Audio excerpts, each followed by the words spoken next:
Lomando? More like Lomando. Hello ladies and gentlemen and my Google Gagas. Fancy Island, or known by its domain name Lomando.com, is an online haunted house-esque puzzle game that can be played on the web. The game was created around the year 2010 and was released to the public on the same year, early September. I'm not going to go deep on the development history of the game, but just so you know, this game's history is extensive. Developed by Nojito, the website finished its development in December 2013 with the final ending including a boss fight. But hey, enough babbling. Let's actually play the site. The game begins with you at the front doors of Fancy Island. Well, technically you start in this site, one with the cat girl, which introduces you to what this game is alongside some other versions of the game. With nowhere else to click, we venture through the door. We're then greeted by a pair of menacing eyes and 5 dots. Each of them are clickable. Now I'm going to only explain the one that are relevant to the story because most of these just lead to dead ends. We'll begin with the 4th dot. The redirected link brings us to a place with 2 doors, which leads to the same place, just with different puzzles. In my playthrough, I chose the right one because it's easier. Ooh, chess. Abu! Abu! Man, Abu. Son. After solving the puzzle, we're greeted with 2 choices again. This time, behind the closet. Checking the right side would show a dead baby. Going to the left side will give us our first code, 2648, and a clue on where to go next. Going back to the 4 dots, clicking the second one leads us to this page with fake windows everywhere. Each of these windows are clickable, but for this video's watch time's sake, we'll only be focusing on this heart window, which is the window that was clued to us in the last page. A door in a hallway presents itself, however, there's a crazy lady behind the door. Okay. And the only way to pass is if we solve the puzzle in this room. Clicking the wall gives us a panel, 2 notes, and a red button to work with. After entering the code from solving the puzzle triggers a, I don't know what to call this, ceiling killing mechanism. Although the crazy lady is now dead, giving us the machete she used to kill us with, we still can be killed by the same trap we triggered. This can be disabled by pressing the red button in the previous room, which halts the machine. Going past this room leads us to this room. There's a ticket on the floor with another code that will be used later. Killing the second crazy lady. Hold your horses, there's gonna be a lot more crazy and wacky ladies. Presents us with a room filled with these Japanese dolls. Entering said room begins a whack-a-mole minigame. Winning the game reveals a door to an image gallery. Clicking or waiting in here will result in this thing popping up. I didn't get anything for killing anyone. No surprise. Clicking her torso reveals a code pad. Entering the code we obtained from the closet gives us a new code to use. Going back to the pages with the multiple windows, clicking the newspaper shows a wall of unreadable text and 2 bodies that I'm not sure I can show on YouTube. Anyways, pressing the red eyes leads to this YouTube page. Ooh, fun video. That was not a fun video. Okay, for real now, this is the real page. In this page, it gives us a YouTube video alongside a text box to enter the code given to this video. The code is in the red card shown in the video alongside the fire music. I tried to do the codes myself, then failing miserably, so I used my ancestors' IQ and went to the comment section to find the code. Shout out to this Springy boy. You my real puzzle solver. Entering the code reveals a door and a jump scare. Get used to this game loves screamers. Anything Meegood here? My reaction to these jump scares are literally so buttons. Thank you, man. Oh, what was that? Going through the door leads to this page with many eyeballs on the door. Clicking on the eyeball will destroy it violently. Going through the door after popping all the eyeballs leads us to more things to pop. Not sure if I can show this on YouTube, but there's not really much to see anyways. Popping them reveals another door to go through. Through this door we reach the lesbian room, I think. Going through this slightly open doorway leads us to Seizure Land, or Geometry Dash Knockoff, whatever you call it. Now this is where the fun begins, as the door has a randomized destination. Feeling my inner gambler, I click on the door. Oh no.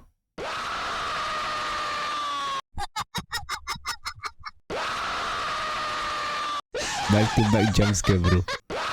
Just give me everything, bro. Just give me all of it. Just give me all of it. I request all of it. In this room, you're supposed to turn off this light switch and open the closet. Going through the closet brings us to the gate. Entering the code we got from the gallery opens the gate, which leads us to this icky room. Entering this door gives us this new format of code alongside a side dish, which is a jump scare and another hint.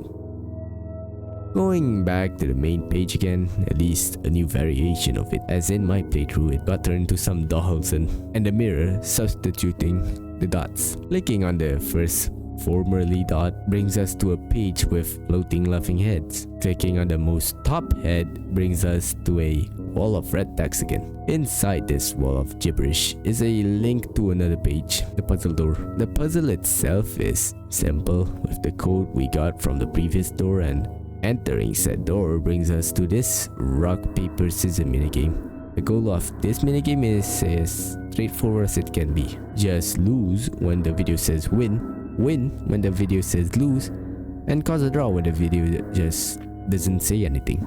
Going through the reveal door brings us here. What the hell?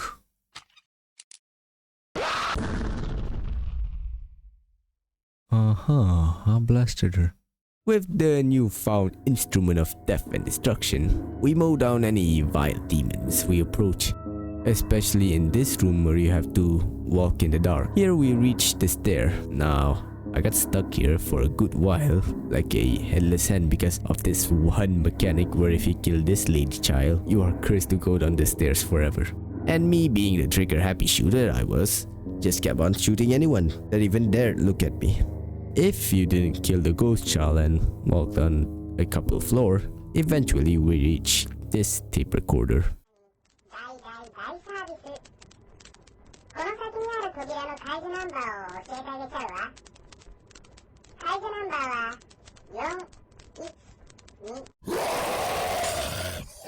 After that jump scare, a note on the wall shows us how to decrypt the next puzzle. Going down the stair leads us to this yucky room filled with the red anime larvae.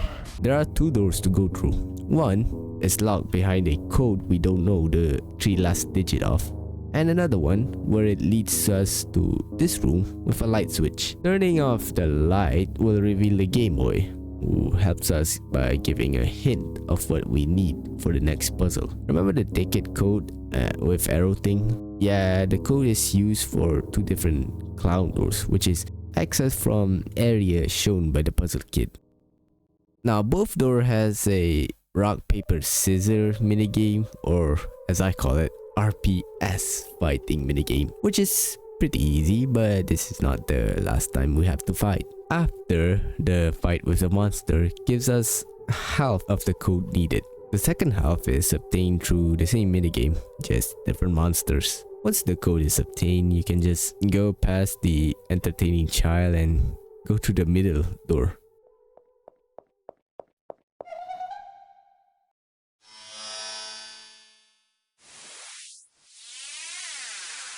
Entering the bathroom, here it's like a mini escape room type game. Just find this and unlock this and etc. One thing to note is the random head falling down. I don't know what that's about. Using the key we acquired, we use the key to unlock this bathroom stall. Cheap key. Alright.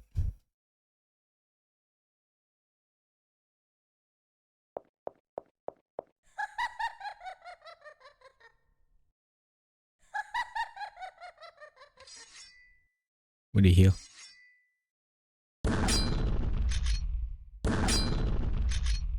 Well, no use. In this quick time event section, you just have to pick a direction quickly and pray it's not a dead end. Sometimes ghost pops up, but you can just blast them. Choosing the correct route leads to this manhole where once encountered, we finally can reach the door with the many eyes. Entering the eyeball code we got from the respective clown doors. The gate opens and this tiny box house resides in the tiny pond. Open said box gives us the other half of the code for the maggot room we were missing. Entering through the door is a room where a minecart with a machine gun. Riding the minecart begins a sequence where we have to fight off floating demons while destroying the crate on the track.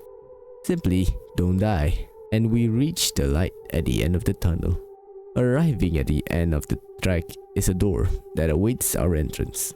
Inside is a door locked behind a magic force field and two paintings. Picking the left painting of the eyes leads to this bundle of eyes. Defeating him in the rock paper scissors duel grants us the magical sword.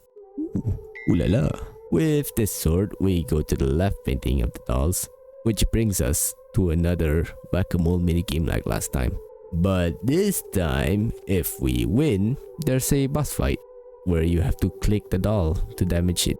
However, this heart thing is in the way, and if clicked, will heal the doll, thus reverting your progress. And while that's going on, the clown guy disturbs us with a jump scare, leaving us temporarily blinded on where to click. Boss fight itself isn't that hard. It's the combination with the jump scare that makes it extremely difficult, because while your vision is blocked, you may accidentally click on the heart, and waiting it out isn't so ideal either, as there's a timer to the boss fight. And the animation for the jump scare takes a while to end. In spite of that, defeating the doll unseals the magic force field and summoning a portal to return back. Through the now unsealed door is the last door we need to go through. Man, what the hell? But it's not going to be that easy. Meet Ronald McDonald, the second final boss of this game. The boss fight is separated to two sections, one where he has his floating eyes. Attacking the eyes will make the Piyama lay down. Oh yeah, that's his actual name. And leaving him completely vulnerable to our attacks. However, failing to destroy the eyes in time will cause him to attack us in 3 different ways. First one is Piyama Punch, which just deals 30 damage to you. Second is Piyama Ball, which deals twice the damage of the punch. And arguably one of the most cruelest attack, the Force Warp. If you fail to click on the button fast enough when the timer reaches 0, you are warped back to the beginning. And no, trying to undo to the previous page won't work, so you're practically stuck and forced to do everything again. But to be frankly honest, his charge up for the attack is comically slow, so if he manages to get a hit on you, it's honestly your fault. To defeat this boss, you have to first eliminate the Eye Guardians protecting him. Once destroyed, only then will the Piyama God fall and do this. Repeat this a couple of times and that's the whole boss fight. But I mentioned that this is the second final boss fight. Well, that's because over here on the door is the real boss fight. Look at all of this puzzle. I did not remember any of them. Basically, the puzzle to be solved here is simple. You need to use the correct answers from all the previous solved puzzle and apply them here. Not that one. This one. Alright. Hey! Yippee fancy Alan! Congratulations! Unlocking this final door, we reach the end point of the game. The gallery. The gallery serves nothing more than as the behind the scene content, but there is one image which leads you to another extras page. But that's not what's interesting here. What's interesting is at page 5 where Puzzle Boy and a secret code is given, which when entered in the card minigame leads you to a secret boss fight with a cat. Defeating the cat just reveals it's a little cute cat, and it's a cute cat comic that I don't understand the context of. And that is Lomando.com, a pretty creepy horror experience unless you're me. I'm too nonchalant blood. And this game does have a story if you could believe it. At first it does seem like a jump scare galore, but if you look deeper, a pretty bizarre story shines through, hidden amongst the web pages. A long time ago, before the whole Fancy Island amusement park, there was a man, Yukihito, also known by his alias, the manager. Back when he was a wee young lad, he would spend his time writing diaries of his suicidal thoughts and his hatred to society, and how he feels so numb. But hidden in his diaries are his true intention of yearning to be reborn, and so he decides to build his dream theme park. After years of hard work, on August 14, 2009, he finishes his dream amusement park, Fancy Island, and alongside its own goonable mascot, he created Mimi. Yukihito envisioned the place to be the land of dreams, and so that's what he told to the public. On the day of the opening, he hired some hoot performers to perform in the park's central square. One of these performers is Pajama Pie Man. Unfortunately, the same day that guy was hired was when all hell was let loose. Guests in the park began experiencing some unexplained physical conditions. 17 of them were rushed to the hospital, which led to the immediate closure of the Fancy Island. 2 days passed and an apology to the public was issued by the man himself, Yukihito. Felt pretty bad for causing people to mutate or something. I don't know. Yukihito, back to square one with nothing, starts lamenting in his diary again about what caused the outbreak and hoping that he could still salvage his franchise with a grand reopening in September. However, that never came to fruition. Yukihito falls into deep melancholy and had nightmares about the whole outbreak incident because it wasn't even his fault. Later in 2010, he would receive a doll from his grandfather. Why would you gift a 20-30 something year old man a doll? Anyway, to no one's surprise, the doll was haunted. He tried burning the doll. The doll came back months later and roasted him. Years later, the Fancy Island amusement park is making headlines again, because every ghost in Japan decided to pull up to the joint. Yukihito, being dead and all, possessed the ghost. Yes, you heard me right, possessed the ghost. And the ghost he possessed was the spirit of Kanrini no Yorishiro, a young schoolgirl. Fancy Island, now famous for being a real haunted attraction, was in control by a new manager, former employee Pajama Pie Man, who is Pajama God now. For some reason. He kills those who dare enters the park by setting up traps, controlling the animatronics, and uses his army of goons by his side. One of the animatronic that was controlled is Neko Show, a cat possessed by another former employee, Eris. The way he tricks people to come is by furnishing the front exterior to be cutesy and whimsical, but inside is hell or something. One day you showed up to the park. You traverse through this haunted house, battle demons and ghouls while being helped by a friendly spirit. Through all hells you encountered, you face Pajama God and slayed him, practically kicking all the spirits that resides in the park. Now the amusement park is just another old abandoned theme park that was shut down due to unfortunate events. This game at first glance is just a more in-depth maze screamer. And in a way it is, but it has cemented itself as one of the greatest internet horror flash game, filled with lore and fun minigames. Personally, Jumpscare Highway over here just gets stale after you were screamed at once, but it's pretty fun to see how creative the website gets with its horror, and I adore that. It's sad to see not many web horror games are being created these days. Being an easily accessible website makes it fun to share with your friend. In conclusion, clowns are evil hell spawns. Who thought this face was fun and entertaining?